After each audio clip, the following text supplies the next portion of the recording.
మాకు నమాజ్కి మస్జిద్ లేదంటే మస్జిద్ కట్టించింది. అది సనాతన ధర్మం దాని గొప్పతనం. పోర్చుగీస్ వ్యాపారస్తులకి మా క్రిస్టియానిటీకి చర్చిలు లేవంటే చర్చిలు కట్టించారు. ఆ రోజు ఎవరు ఎదుర్కోలా. అలాంటి సనాతన ధర్మాన్ని మట్టిలో కలిపేస్తాం, మసి చేస్తామంటే అలాంటి వాళ్ళందరూ కూడా చెప్తున్నాం, మేము చేతులు కట్టుకొని కూర్చోలా. గుర్తుపెట్టుకో.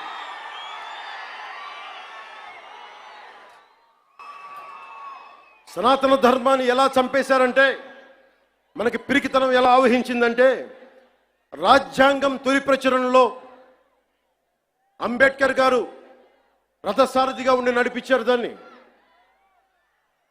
సి రాజగోపాల్చారి, పండిట్ జవహర్లాల్ నెహ్రూ, అల్లాడి కృష్ణస్వామి అయ్యర్, మొదటి దళిత మహిళా నాయకురాలు శ్రీమతి అమ్ము వేలాయుధన్, ఇలాంటి వాళ్ళు 300 పైచీలకు కూర్చొని అలాంటి రాజ్యాంగం తొలి ప్రచురణలో అందులో చిత్రపటాలు ఉంటాయి.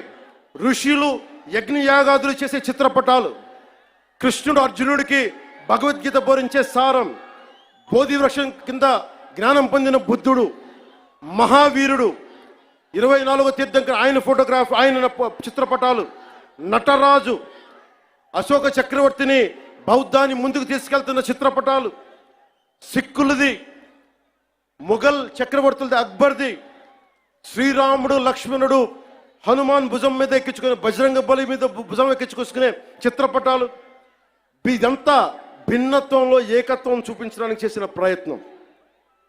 ఇప్పుడది లేదు. మొన్న మధ్యన తిరిగి గౌరవ ప్రధానమంత్రి శ్రీ నరేంద్ర మోదీ గారు తిరిగి దాన్ని బయటికి తీసుకొచ్చారు. ఆ రోజు నుంచి, దేశ విభజన దగ్గర నుంచి ఆ రోజు నుంచి ఈ రోజు దాకా తప్పుల మీద తప్పులు చేసుకుంటూ వెళ్తూ ఉంటే, అందరం భారతదేశం సమాజంలో ఉన్న సగటు వ్యక్తి మౌనాన్ని ఆశ్రయించారు. వాళ్ళు రాజకీయ నాయకులు కావచ్చు, ఉన్నత స్థానాల్లో కూర్చున్న ఉన్నవారు కావచ్చు, పెద్ద పెద్ద ప్రసార మాధ్యమాల్లో ఉన్నవారు కావచ్చు, ఎవరైనా కావచ్చు. కానీ అందరికీ డబ్బున్న వాళ్ళు కావచ్చు, పేరున్న వాళ్ళు కావచ్చు, పేరు ప్రఖ్యాతులు ఉన్న వాళ్ళు కావచ్చు, అందరూ తప్పులు జరుగుతుంటే మాట్లాడరు. మిగతా మతాల మీద దాడి జరిగితే అందరూ మాట్లాడతారు. నటులు మాట్లాడతారు, చిత్ర పరిశ్రమ మాట్లాడుతుంది, వ్యాపారస్తులు అందరూ మాట్లాడతారు. ఇది తప్పండి, ఇలా జరగకూడదని.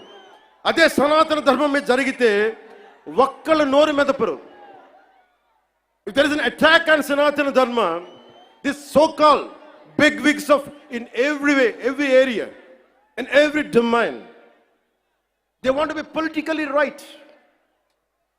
Let me tell you, I hate to be politically right. I prefer speaking truth.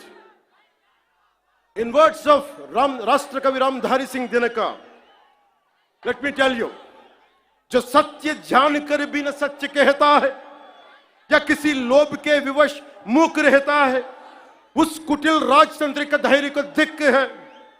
यह मूक सत्य का सत्यहंता कम नहीं वधिक है. తప్పని తెలిసి కూడా మాట్లాడటం ఇంకా తప్పు కదా. The hottest places in the hell,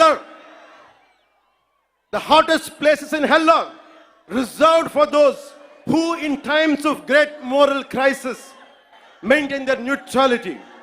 This is from Inferno written by Dante Alighieri. అంటే తప్పని తెలుసు మీకు, హిందూ సనాతన ధర్మం మీద దాడి జరగడం తప్పని తెలుసు, మీరు కూడా హిందువులే, కానీ మాట్లాడరు. భయం మీకు. నాకు అలాంటి భయాలు లేవు.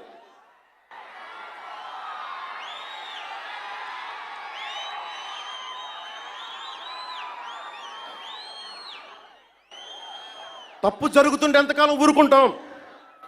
దాడులు జరుగుతాయి, నిత్యకృత్యం అయిపోతే నోరు మెదపకూడదా? శాంతి వచనాలు పలకండి అంటారు. ఎలా శాంతి వచనాలు పలుకుతాం? ఇదే మీరు ఒక అల్లా గురించి, ఒక మహమ్మద్ ప్రవక్త గురించి మాట్లాడితే దేశాన్ని తగలబెట్టేస్తారు కదా, ప్రపంచం గగ్గోలు పెట్టేస్తారే.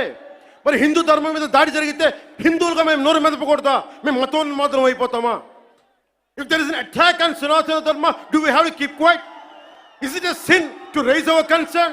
Is it a sin to concern to raise our pain? That makes us a fanatical Hindus. This is what you secularists say.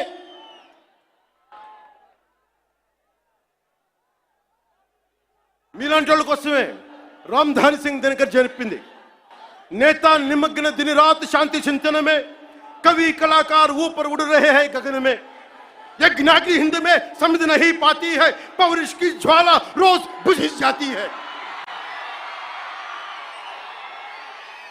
Sometimes we should communicate our pain. We should tell the group of pseudo-secularists of this nation, no matter which nook and corner you are, let me tell you, I want to communicate my pain to you guys. Secularism is not one way, it is two way. Maryada ivvandi, maryada teesukondi. Respecting each other.